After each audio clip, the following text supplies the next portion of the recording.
इस जनरेशन में रिलेशनशिप ऐसा हो गया है जैसे कोई च्युइंगम। और ये बात मैं आपको क्यों कह रहा हूँ, इस वीडियो को देखने के बाद आपको अच्छी तरीके से पता चल जाएगा। नमस्कार दोस्तों, स्वागत करता हूँ अपने चैनल हॉरर सत्य पर। आज मैं आपको एक ऐसे रियल इंसिडेंट से विचलित करवाने जा रहा हूँ जो एक अर्चना नाम की लड़की के साथ घटी रियल दुर्घटना है। जी हाँ, आइए आपको फुल डिटेल्स में बताता हूँ कि क्या हुआ था। अर्चना 26 साल की एक लड़की और रजत एक 28 साल का नौजवान लौंडा, ये दोनों एक आईटी कंपनी में जॉब किया करते थे। स्टार्टिंग में तो सब कुछ सही चल रहा था, फिर धीरे धीरे इनकी मुलाकात हुई और ये धीरे धीरे दोस्त बन गए।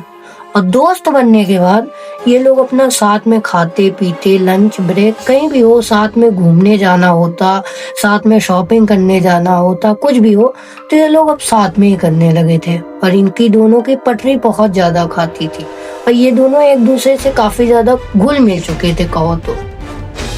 रजत काफी ज्यादा इसका ख्याल रखता था, इसके लिए काफी ज्यादा केयरिंग लड़का था और ये चीज अर्चना को बहुत अच्छी लगती थी कि हाँ, ये मेरी बहुत ज्यादा केयर करता है। लेकिन क्या आपको पता है, यही केयरिंग एक दिन इसके लिए ऑब्जेक्शन बन जाएगा। जी हाँ, ये किसी ने भी नहीं सोचा था कि जो आज ये केयरिंग लग रही है ये इसके लिए आगे चलकर ऑब्जेक्शन बन जाएगा। तो ऐसे ये लोग जब साथ में घुल मिल गए थे बिल्कुल, तो करीबन 3-4 महीने के बाद ये लोग अपना रिलेशनशिप में आ गए थे। अब रिलेशनशिप में आ गए थे तो ये लोग काफी लंबी बातें सोचते थे कि हमको आगे चल के शादी करनी है, ये करना है, वो करना है। और ये लोग अपना दिन में जॉब किया करते थे और रात में थोड़ा टाइम निकाल के एक रेस्टोरेंट में भी जाकर बैठ के वहाँ बातें किया करते थे। रजत इसको इसके घर छोड़ने भी जाता है, इसको मॉर्निंग में लेने भी जाता है। रजत बहुत केयरिंग लड़का था इसके लिए और इसको काफी अच्छा लगता था ये। फिर जैसे जैसे रिलेशन के कुछ दिन बीतते गए, एक टाइम क्या आया, रजत क्या करता, अब रजत जब खाली है कॉल करता है, इसको पूछता कहाँ हो, किससे बातें कर रही हो, क्या कर रही हो, कॉल क्यों नहीं उठा रही थी। तो ये सब तो स्टार्टिंग से ही चल रहा था, लेकिन ये अब इस अर्चना को ये ऑब्जेक्शन सा लगने लगा। मतलब बहुत ज्यादा वो होता नहीं है चेप होने वाला या बहुत ज्यादा पॉजिटिव वाला, ऐसा टाइप का लगने लगा था। तो अर्चना ने क्या सोचा था कि मैं इससे ब्रेकअप कर लूंगी। यार ये लड़का बिल्कुल अच्छा नहीं है, जब देखो तब मुझे फोन करता रहता है, पूछता रहता है कहाँ हो, क्या कर रही हो, जैसे इसकी मैं नौकर हो गई हूँ। तो इसके माइंड में ऐसा आने लगा रिलेशनशिप के बाद। तो अर्चना ने जब जब ये बात छेड़ी है कि मुझे तुमसे ब्रेकअप करना है, मुझे तुम्हारे साथ नहीं रहना है, तब तक रजत ने सिर्फ एक ही बात कही है, मैं तुम्हारे बिना नहीं रह सकता, मैं मर जाऊंगा यार, ऐसा मत करो प्लीज। वो बहुत गिड़गिड़ाता है इसके सामने कि ऐसा मत करो यार, कुछ भी हो जाए, लड़ाई तो हर रिलेशनशिप में होती है ना, तुम छोड़ के क्यों जा रही हो, छोड़ के जाने के लिए आई थी। तो ऐसा रजत इसके सामने बहुत गिड़गिड़ाता और बहुत बोलता, मैं तुम्हारे बिना मर जाऊंगा, मैं रह नहीं पाऊंगा तुम्हारे बिना, प्लीज मुझे मत छोड़ना, ऐसा रजत इससे कहता। लेकिन अब ये जो धीरे धीरे टाइम बीतता जाता है ना, तो एक होता है ना यार, बोरिंग सा फील होने लगता है। वैसे ये अर्चना को बोरिंग सा भी फील होने लगा था उसके साथ ज्यादा इसको घूमना भी पसंद नहीं आता था ना, इसके साथ टाइम स्पेंड करना पसंद था। मतलब धीरे धीरे बोर हो गई थी ऐसा बोलो तो। स्टार्टिंग में तो अर्चना ने बहुत प्रॉमिस किए थे, मैं तुम्हारे साथ रहूंगी, तुमसे शादी करूंगी, तुम्हारे साथ ही रहूंगी हमेशा।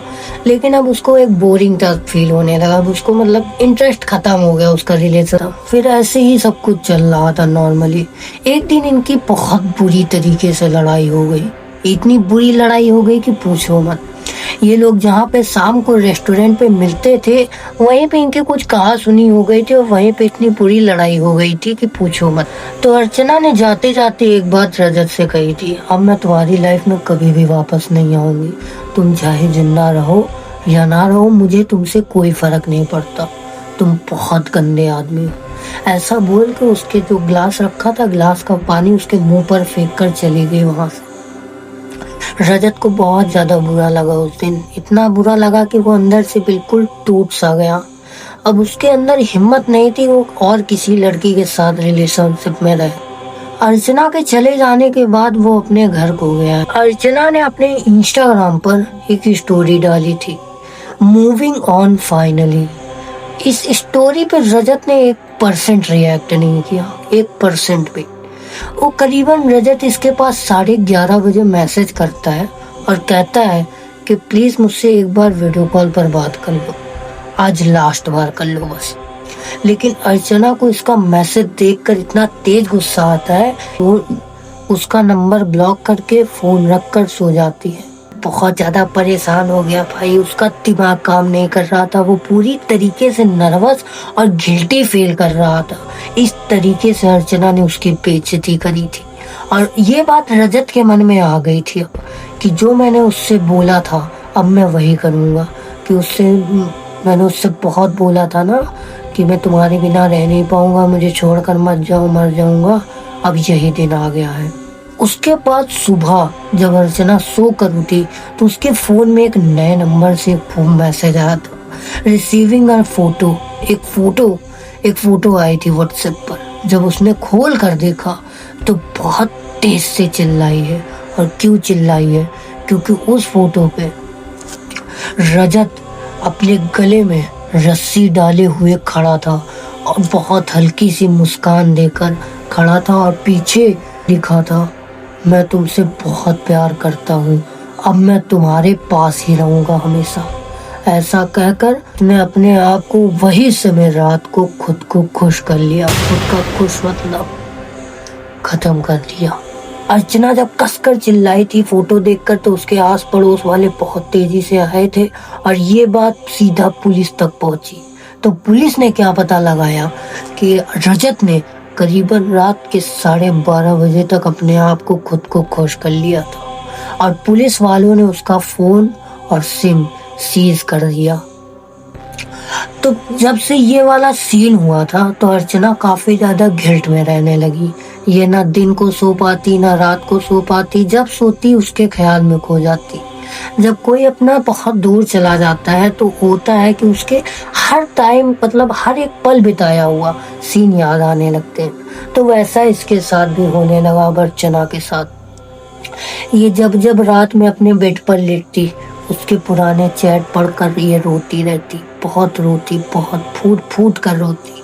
उसके साथ हर एक पल बिताया हुआ इसको याद आने लगता। इसको खुद से गिल्ट फील होता कि यार काश मैंने उसको छोड़ा नहीं होता तो वो आज जिंदा होता। ऐसे ही दिन बीतने लगे। एक दिन बीत गया, 2 दिन बीत गया, तीसरे दिन ये ऐसी ही रात में उसके चैट देखकर रोती, खूब रोती, फूट फूट कर रोती। एक दिन बीत गया, 2 दिन बीत गया, लेकिन तीसरे दिन जब ये रो रही थी उसके चैट खोल कर देखते तो उसके व्हाट्सएप नंबर पर ऑनलाइन शो हुआ, उसका आईडी नंबर ऑनलाइन शो हुआ, जिसकी वजह से उसे बहुत ज्यादा घबराहट हो गई कि अरे इसका व्हाट्सएप नंबर किसके पास है। जैसे उसने व्हाट्सएप ऑनलाइन देखा है, उस व्हाट्सएप नंबर से एक मैसेज आया, अब मैं तुम्हारे साथ ही रहूंगा हमेशा। उसके बाद ये तुरंत ही उठी है, अपना पुलिस स्टेशन पहुंची और चेक करवाया है कि यार देखिए मेरे पास इस नंबर से मैसेज आया, वही रजत का नंबर है। तो पुलिस वाले कहें कि रजत ऐसा हो ही नहीं सकता, रजत का मोबाइल अलग पड़ा है सीज, सिम अलग पड़ा है सीज, कोई नेटवर्क उपलब्ध ही नहीं है। तो ये मैसेज कहाँ से आया? और ये मैसेज आने के बाद से उसने हमेशा के लिए अपना सिम और फोन दोनों को फेंक दिया। अब ये धीरे धीरे ट्रॉमा से मतलब उस पोजीशन से थोड़ी बाहर आने से लगी थी। लेकिन इसके रात में ये अपना जब नया फोन ली थी, रात के 12 बजे वही फोटो एक अननोन नंबर से आ जाता था डेली। ऐसा ही चलता रहा। फिर वो जहाँ पे रहा करती थी अर्चना ने उस जगह को हमेशा के लिए छोड़ दिया। अब वो किसी और दूसरे टाउन में रहती है।